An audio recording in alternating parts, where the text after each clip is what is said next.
दोस्तों नमस्कार।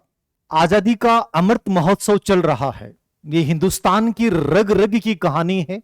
ये तिरंगा हमारे आन बान शान की कहानी है। शहीदों के अमर बलिदान की कहानी है। ये उन हजारों सपनों की कहानी है जो इस देश के शहीदों ने देखे थे हमारे लिए। वो चले गए हंसते हंसते, इस मातृभूमि के लिए अपना सब कुछ न्योछावर कर गए और हमें एक प्रेरणा देके गए कि जब भी तुम्हें मौका पड़े इस देश के लिए किसी न किसी रूप में कुछ करने का, तो कभी पीछे मत हटना। याद रखना, ये हमारी रग रग में दौड़ना चाहिए। याद रखना, ये तिरंगा नहीं है, ये एक नशा है। और ये नशा हमेशा सर चढ़ के बोलना चाहिए कि इस तिरंगे के लिए हम कुछ भी करेंगे, इसे कभी झुकने नहीं देंगे। याद रखना, अपने कर्तव्य पथ पे इतना बेहतर करेंगे कि हमें और हमारे आसपास के हर व्यक्ति को हमारे ऊपर गौरव हो। हमारी श्रृंखला चल रही है जीत जाएंगे, और जीत जाएंगे की थीम के तहत बहुत सारे हमारे प्रिय विद्यार्थियों ने इतिहास रचा है। मैंने एक इंटरव्यू अभी फिजिक्स का बनाया है, आप लोग देखेंगे। एक ऐसा ही एक शख्सियत जो पहले ग्रेड सेकंड में टॉप करते हैं, फिर ग्रेड फर्स्ट में सेकंड रैंक के साथ टॉप करते हैं, और फिर कॉलेज लेक्चरर में पूरे राजस्थान में फर्स्ट रैंक के साथ टॉप करते हैं। ये बहुत बड़ी बात है। याद रखना, जिंदगी में हम लोग छोटी छोटी चीजों से इस प्रकार घिर जाते हैं कि हमें केवल एक डर सा लगता है, एक डरावनी सी जिंदगी हम जीने लग जाते हैं। लेकिन कुछ ऐसे लोग होते हैं जो इतिहास रच जाते हैं। हमें ऐसे लोगों से प्रेरित होना है, क्योंकि ये टॉप करने वाले कहीं और से आते हैं, हमारे बीच में से निकलते हैं।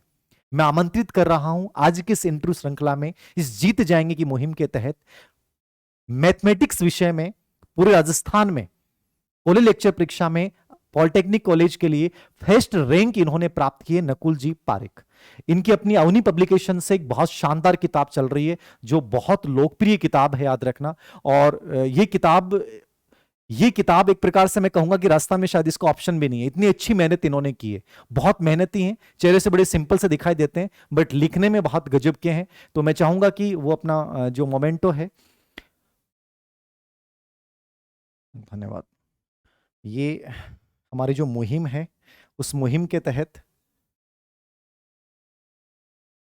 तो मैं चाहूंगा कि जो फोटो आप लोग देखें, इस वीडियो को जब देख रहे होंगे तो बस एक सपना लेना है, एक ड्रीम लेना है कि सर यही तिरंगा होगा, यही आप होंगे, बस नकुल जी की जगह मैं होऊंगा, ये आपको सोचना है। और ये पेन होगा सर, ये सर्टिफिकेट होगा, ये हमारा ड्रीम है। और ये ड्रीम अगले अगले 15 अगस्त से पहले कंप्लीट जरूर होगा। हो सकता है 26 जनवरी से पहले ही हो जाए, लेकिन 15 अगस्त से पहले गवर्नमेंट स्कूल में होंगे और उससे पहले सर आपसे पेन लेने आएंगे।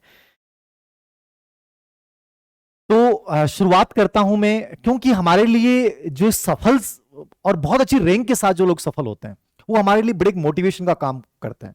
मोटिवेशन इसलिए मैंने आपको पहले बोला है, ये मेरा एक प्रकार से पॉजिटिविटी का मान ले, मुझे बहुत पॉजिटिव वाइब्रेशन मिलता है कि नकुल जी जब आए थे उस समय हमने जब पहला इंटरव्यू लिया था, और हमने ये भी, और नकुल जी ने भी कहा था कि सर आशीर्वाद रहा तो जरूर मैं कॉलेज लेक्चर में बहुत अच्छा कर पाऊंगा। और निश्चित रूप से चाहे योगेंद्र की बात हो, चाहे प्रमोद की बात हो, चाहे आज नकुल जी की बात हो, इन तीनों ने मुझे बहुत गौरवान्वित किया है। निश्चित रूप से इस चीज को बताया है कि इंसान ठानता है वो निश्चित रूप से उस लक्ष्य तक पहुंचता है। पहले 2 भर्तियों में टॉप किया और आज कॉलेज लेक्चर में पूरा स्थान में पहली रैंक इन्होंने प्राप्त की है। मैं नकुल जी आपसे जानना चाहूंगा कि आज का बच्चा डर रहा है, ठीक है, आपने मैथमेटिक्स विषय को जिया है, क्योंकि आपकी जो किताब है, अपनी किताब देना एक बार मुकेश जी, क्योंकि ये मार्केटिंग नहीं है। याद रखना, कई लोग, वैसे मैं करता नहीं हूं, हमने करते भी नहीं है कि आप ये करो वो करो, लेकिन ये किताब इसलिए दे रहा हूं क्योंकि जो बंदा हर एग्जाम में टॉप कर रहा है उस बंदे ने किताब लिखी है grade first grade second mathematics के लिए, और ये अवनी से लिखी इन्होंने। ये मेरे पे मान लो विश्वास जताया हो, और मुझे जब इसकी डिमांड का पता चला कि ये निकलती और तुरंत खत्म हो जाती है, तो कहीं ना कहीं लगता है कि जो बंदा इतनी मेहनत करता है वो किसी न किसी एग्जाम को टॉप, मतलब ये एक प्रकार से काबिलियत है। और जो इतना सिंसियर है, चेहरे से आप अंदाज लगा सकते हो कि कितने धीर गंभीर हैं। याद रखना, तो निश्चित रूप से कहीं ना कहीं हमें अपने लक्ष्य को प्राप्त करने के लिए गंभीरता के साथ कुछ ना कुछ करके दिखाना होगा ताकि लोग हमारा लोहा माने।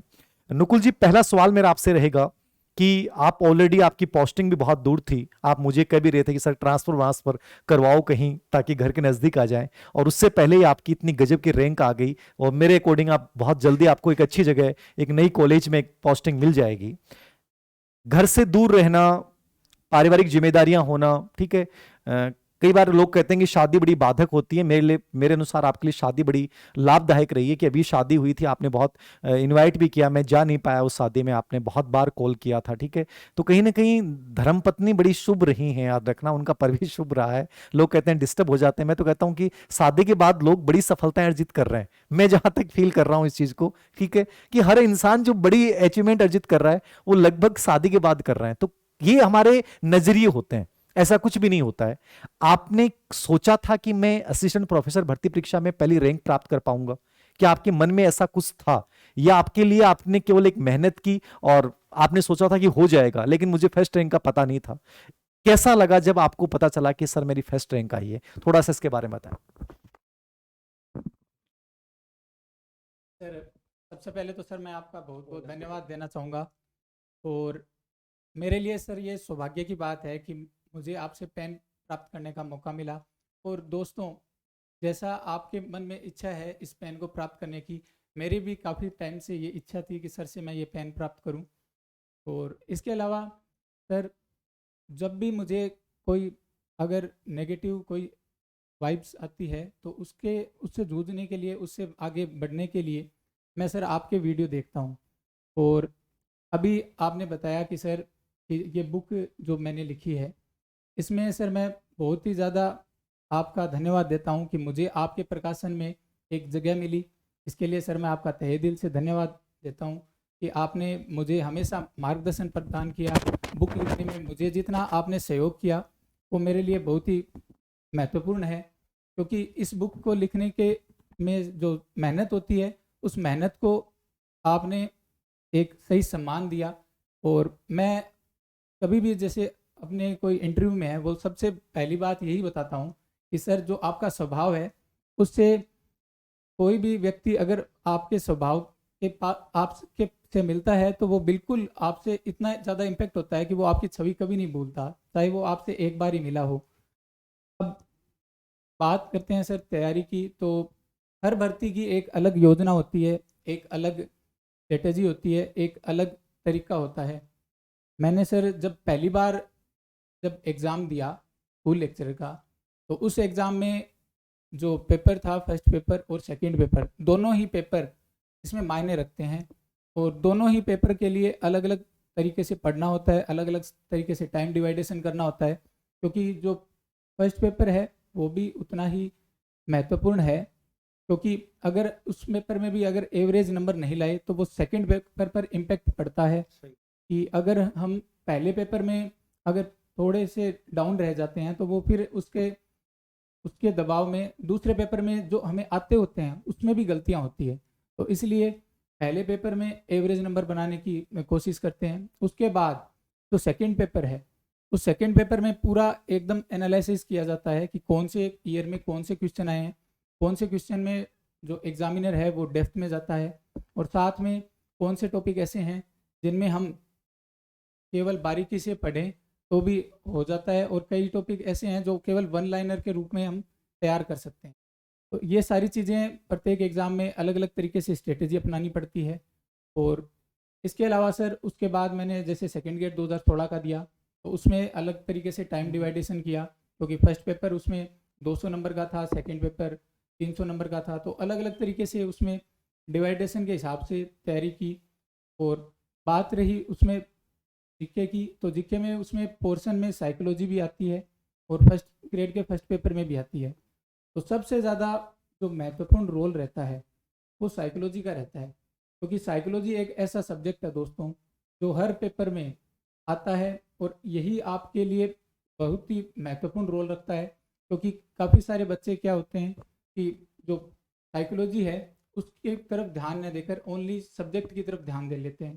तो ये भी दोस्तों सबसे ज़्यादा ज़रूरी चीज़ है कि आप साइकोलॉजी में भी सर से जो मार्गदर्शन प्राप्त कर, सर से आप इसके बारे में इस चैनल पर बखूबी जानते हैं, तो बढ़िया तरीके से तैयारी करें। अब बात करते हैं सर मैथ्स के पेपर की। तो मैथ्स का जो पेपर है उसमें जो सबसे बड़ा रोल अदा करता है, खासतौर पर सर मैं बात करूंगा सेकंड ग्रेड के पेपर की। तो सेकंड ग्रेड का जो पेपर है उसमें ग्रेजुएशन का जो पोर्शन है वो बहुत ही बड़ा रोल रखता है, क्योंकि यह टाइम बचाने वाला होता है। और मैथ्स में सबसे ज़्यादा दिक्कत रहती है टाइम की। टाइम टाइम अगर हम बचाएंगे तभी हम इस पेपर को 2.5 घंटे में कर पाएंगे, क्योंकि ज़्यादातर बच्चों के यही दिक्कत रहती है कि 2.5 घंटे में पेपर छूट जाता है।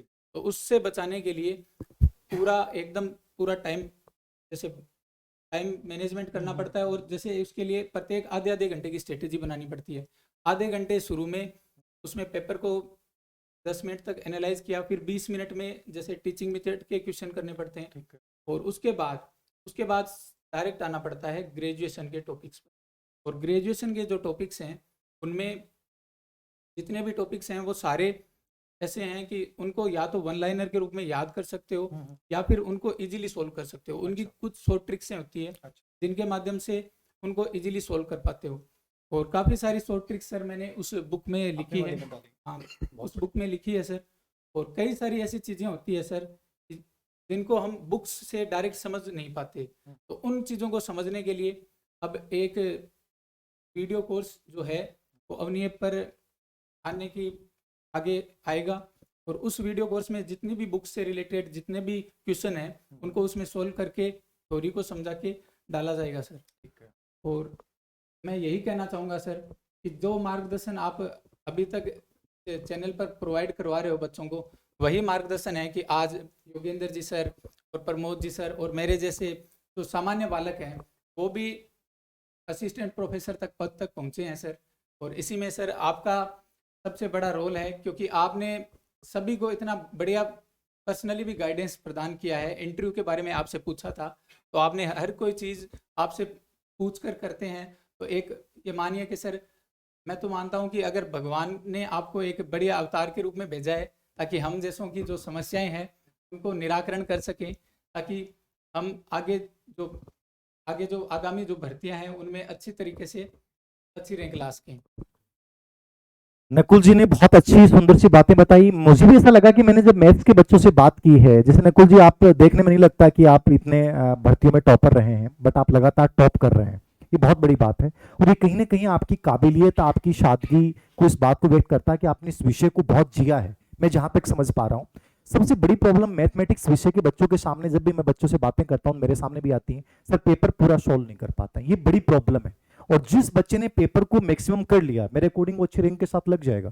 तो सबसे बड़ी आपको कहीं ना कहीं इस चीज पे ध्यान देना पड़ेगा कि मैथमेटिक्स में अपन शॉर्ट ट्रिक्स कैसे अपनाएं, कि अपने कम से कम समय लें और मैक्सिमम प्रश्न अपन कर पाए, इस चीज को तुम समझ पाए तो बेटर कर पाओगे। और कहीं ना कहीं जीके का और साइकोलॉजी का इनका तो बड़ा योगदान है ही, वो तो आपका साइंस बैकग्राउंड के जो बच्चे हैं उनका कहीं ना कहीं कमजोर होता है, लेकिन वही चीजें यदि आप चाहोगे और सही तरीके से मेहनत करोगे तो 100% हो जाएगा। तो कहीं ना कहीं आपको एक सीमित होना पड़ेगा, एक सिलेक्टेड सामग्री के साथ जाना पड़ेगा। ये आपको जो बेटर लगे उसको चुनिए, लेकिन कहीं ना कहीं वो जो रणनीति नकुल जी बता रहे हैं कि वो टाइम बॉन्डिंग वाले, टाइम मैनेजमेंट वाला, वो आपको फॉलो करना पड़ेगा मैथमेटिक्स विषय में। इसके अलावा जैसे मान लीजिए ग्रेड सेकंड और ग्रेड फर्स्ट का बच्चा है, तो क्या वो ग्रेड सेकंड और ग्रेड फर्स्ट दोनों को साथ लेके चल सकता है? और एक जैसे रीट ग्रेड थर्ड में भी मैथमेटिक्स विषय आने वाला है, अभी उसका सिलेबस आया नहीं है, तो बच्चा केवल आपकी इस किताब को पढ़े तो क्या ये ग्रेड सेकंड ग्रेड फर्स्ट दोनों को कवर कर देगी? पहली बात तो मैं ये पूछना चाहूंगा। और दूसरा, यदि बच्चा ग्रेड फर्स्ट कर रहा है, ग्रेड सेकंड कर रहा है, तो वो दोनों यहां से कवर हो सकते हैं, मतलब एक साथ किए जा सकते हैं क्या? और अंतिम रूप से एक सवाल इसी के साथ और पूछ लेता हूं कि आपके अनुसार बच्चे को जब समय कम बचता है तो किन चीजों पे ध्यान केंद्रित करना चाहिए कि वो आपकी तरह एक अच्छी रैंक के साथ सिलेक्ट हो जाए? इसके ऊपर थोड़ा सा बच्चों को गाइड कर दो। सबसे ज़्यादा इसमें जो मैथ्स का जो पोर्शन होता है वो काफ़ी लेंदी होता है। इसको सर मैनेज करने के लिए हमें इसका रिवीजन बार बार करना पड़ता है। हम कई बार क्या होता है कि कोई फ्रेंड कोई नई गाइड ले आया, नई बुक ले आया, तो उससे नई गाइड या नई बुक अगर लाते हैं और उसको केवल एग्ज़ाम टाइम में देखते हैं तो उसका रिवीजन नहीं हो पाता। और सबसे जो महत्वपूर्ण है वो हम कम पढ़ें पर ठोस पढ़ें, वो मायने रखता है। क्योंकि एक किताब है उसका अगर हम रिवीजन नहीं कर पाए तो उसका मात्र 50% याद रहता है, ये इतनी मेमोरी रहती है सभी की। और अगर हम उसका बार बार रिवीजन करते हैं तो प्रत्येक बार रिवीजन पर 10% बढ़ता है, और उस 10% बढ़ने के कारण हम एग्ज़ाम में पूरा 90% या 100% तक दे पाते हैं। तो दोस्तों, आप जब भी कोई परीक्षा की तैयारी कर रहे हो तो पहली बात ये ध्यान में रखना कि जो भी मैटर आप पढ़ रहे हो उस मैटर का आप एग्ज़ाम तक कम से कम 4 बार रिवीजन और 1 बार फुल पढ़ना ज़रूरी है। क्योंकि अगर आप रिवीजन नहीं कर पाओगे तो आपको वो मैटर एग्ज़ाम में मात्र 50% ही याद रहेगा और 50% में भी कुछ एग्ज़ाम में कुछ त्रुटियां रह जाती है, जिसके कारण हम उसमें 50% का भी 40% कर पाते हैं। तो दोस्तों आप इसमें ये चीज़ का ध्यान रखना। और इसके अलावा सर मैं बताना चाहूँगा कि अगर एक एग्ज़ाम फर्स्ट ग्रेड है और एक सेकंड ग्रेड है, दोनों ही एग्ज़ामों की जो तैयारी है वो किस स्टूडेंट को करनी चाहिए और कौन से स्टूडेंट है केवल मात्र सेकंड ग्रेड की तैयारी करें। तो अगर किसी कैंडिडेट ने अभी तक सेकंड ग्रेड और फर्स्ट ग्रेड का सिलेबस एक बार कर लिया है तो वो फर्स्ट ग्रेड की ओर जा सकता है।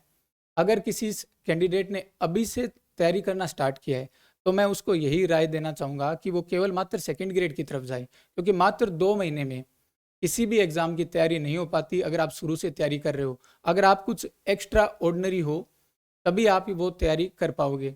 और एक इसमें ये चीज़ भी ज़रूरी है कि अगर आप फर्स्ट ग्रेड का प्रिपरेशन करते हो तो अभी सर फर्स्ट ग्रेड का और सेकंड ग्रेड का दोनों का जो मैथ का सिलेबस है वो लगभग सिमिलर कर दिया गया है रिवाइज सिलेबस में। तो उसी को ध्यान में रखते हुए ये कंबाइंड गाइड निकाली है। तो इसमें फर्स्ट ग्रेड का कंप्लीट है और साथ में सेकंड ग्रेड का भी कंप्लीट है और फर्स्ट ग्रेड का पीजी का भी मैटर है, जो काफ़ी सारे स्टूडेंट्स नहीं कर पाते, कहीं भी हो उनको पीजी का मैटर छोड़ के आना पड़ता है। तो उस चीज़ को ध्यान में रखते हुए इसमें पीजी का भी मैटर इंक्लूड किया गया है, ताकि आप इस पीजी के मैटर में भी जो इजी क्वेश्चन आए उनको आसानी से कर सको और अपनी रैंक को और अच्छी बना सको। क्योंकि 66 पोस्ट हैं और 66 पोस्ट में जो आएंगे वो खुद स्पेशल बंदे होंगे और उन्हीं में बनने के लिए आपको जो पीजी का पोर्शन है वो भी करना अति आवश्यक है। इसके अलावा दोस्तों मैं बताना चाहूँगा कि अगर आप इस फर्स्ट ग्रेड और सेकंड ग्रेड की दोनों की कंबाइंड तैयारी करते हो तो अभी फर्स्ट ग्रेड के एग्ज़ाम में मात्र 2 महीने का टाइम बचा है। तो इस 2 महीने के टाइम में आपको 4 बार रिवीजन के लिए एक बढ़िया शेड्यूल बनाना चाहिए, जिसमें आप डेली के जितने घंटे पढ़ते हो उसमें आप 3 रेशियो मैथ्स का रखें और 1 रेशियो जीके का रखें। क्योंकि मैथ्स का जो पोर्शन है वो 240 नंबर का है, 60 की साइकोलॉजी है। तो 240 नंबर अगर आपको स्कोर करने हैं, सबसे बड़ा वेटेज वही है। तो उसको ध्यान में रखते हुए 3:1 रखना चाहिए। अगर आप 12 घंटे पढ़ते हो तो 9 घंटे आप मैथ्स पढ़िए, 3 घंटे जीके पढ़िए। और जब आप पढ़ते हो तो उस टाइम पूरा ध्यान आपका पढ़ाई पर होना चाहिए। आपके जो सोशल मीडिया जितने भी अकाउंट्स हैं उनके जो नोटिफिकेशन है वो आपके बंद होने चाहिए सर। क्योंकि काफ़ी बार क्या होता है कि हम कोई मैसेज आता है उसको सीन करने लग जाते हैं, फिर टाइम का पता ही नहीं चलता कि आधे घंटे बीत गए, 1 घंटे बीत गए। तो उस चीज़ को अगर आपको कंट्रोल करना है तो आप उन नोटिफिकेशनों को साइलेंट मोड पर रखिए, फ़ोन को आप साइलेंट मोड पर रखिए। मैं जहाँ तक स्टडी करता था तो मैंने फ़ोन को साइलेंट मोड पर रखा और साथ में जो सोशल मीडिया अकाउंट थे वो 6 महीने के लिए मैंने वो सोशल मीडिया अकाउंट्स को उनको लॉग आउट कर दिया, ताकि मेरे पास कोई मैसेज ना आ पाए।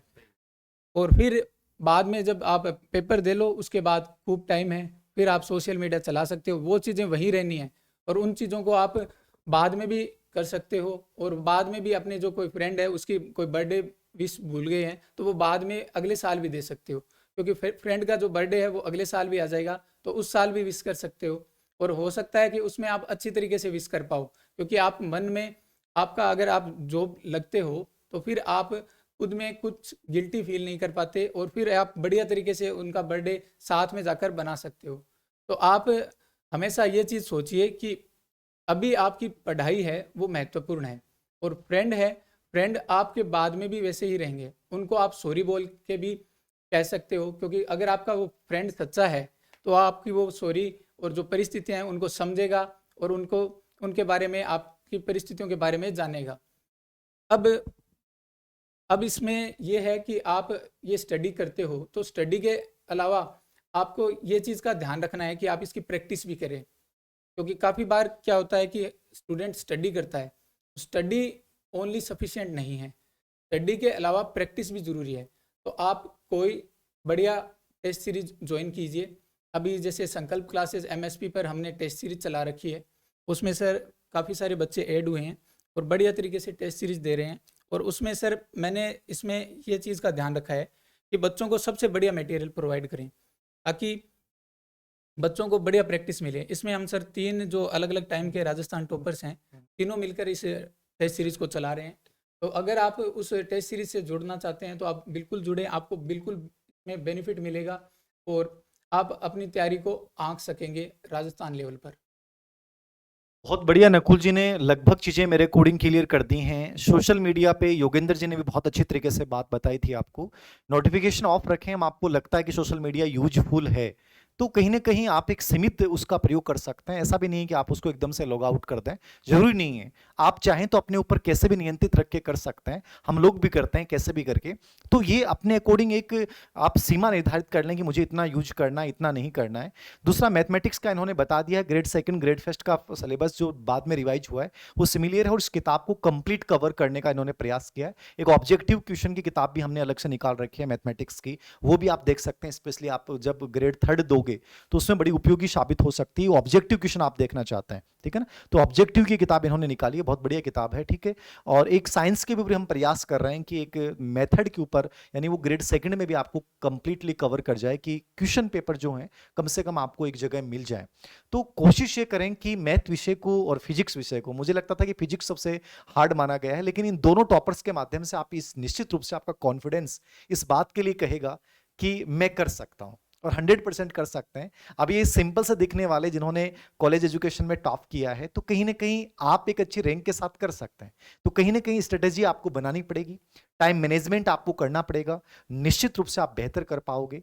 बाकी भी आपका कोई सवाल हो तो कमेंट बॉक्स में आप लिख दीजिएगा, नकुल जी के माध्यम से मैं आपको जवाब दे दूंगा। कहीं भी आपको कोई भी दिक्कत आए तो आप हमें पर्सनली मैसेज कीजिए, हम कोशिश करेंगे कि उसका समाधान आपके माध्यम से करवाएं। और ऑलरेडी ये किताब चल रही है, सेकंड ग्रेड के इनके वीडियोज कोर्स है, वो भी अवनी एजुकेशन ऐप पे जल्दी इनका स्टार्ट हो जाएगा। तो मुझे नहीं लगता कि कहीं कोई प्रॉब्लम आएगी मैथ विषय में, और चूंकि खुद इतने गंभीर हैं तो कहीं ना कहीं आपको अपनी विद्वता का फायदा इनके माध्यम से आपको खूब सारा मिलेगा। अंतिम रूप से कुछ कहना चाहेंगे? जी सर, मैं आपके इस चैनल के माध्यम से सर कहना चाहूँगा कि सभी स्टूडेंट एवरेज होते हैं। मेरे भी सर एकेडमिक स्कोर वगैरह एवरेज ही रहा है, ऐसी कोई बात नहीं है कि मैं कभी ब्रिलियंट रहा हूँ। तो आगे जब एकेडमिक कंप्लीट हो जाती है, उसके बाद जो कंपटीशन की स्टडी है उसके लिए आगे मेहनत करनी पड़ती है, और वो जो मेहनत करते हैं उसमें खुद से कंपटीशन रखिए। मेरा जहाँ तक मानना है कि अगर हम खुद से कंपटीशन रखेंगे, खुद से कंपटीशन रखने का अर्थ है कि आपने जो पीछे अपना रिजल्ट दिया है उससे और बेहतर करने की कोशिश करेंगे तो आप और आगे बढ़ेंगे। क्योंकि दूसरों से कंपटीशन करने की बजाय अगर हम अपने आप से कंपटीशन करेंगे, खुद को और इवॉल्व करेंगे, तो वो काफ़ी सारा मायने रखता है और वो हमारे लिए बेहतर रहता है। धन्यवाद नकुल जी, बहुत सारी शुभकामनाएं आपको जिंदगी में, इससे भी बड़ी ऊंचाइयों को आप छुएं। एक बहुत अच्छा, आप एक टीचर के रूप में आपकी एक पहचान बने, एक लेखक के रूप में आपकी पहचान बन चुकी है, और बहुत सारी शुभकामनाएं। और सभी बच्चों को मैं एक प्रकार से कहूंगा कि मैथ विषय की जितनी भी चीज़ें हैं सर ने बता दी हैं, फिर भी कोई दिक्कत आए तो आप पर्सनली कॉमेंट कर दीजिएगा, हम चाहेंगे कि उसका भी जवाब आपको मिले। Thank you very much.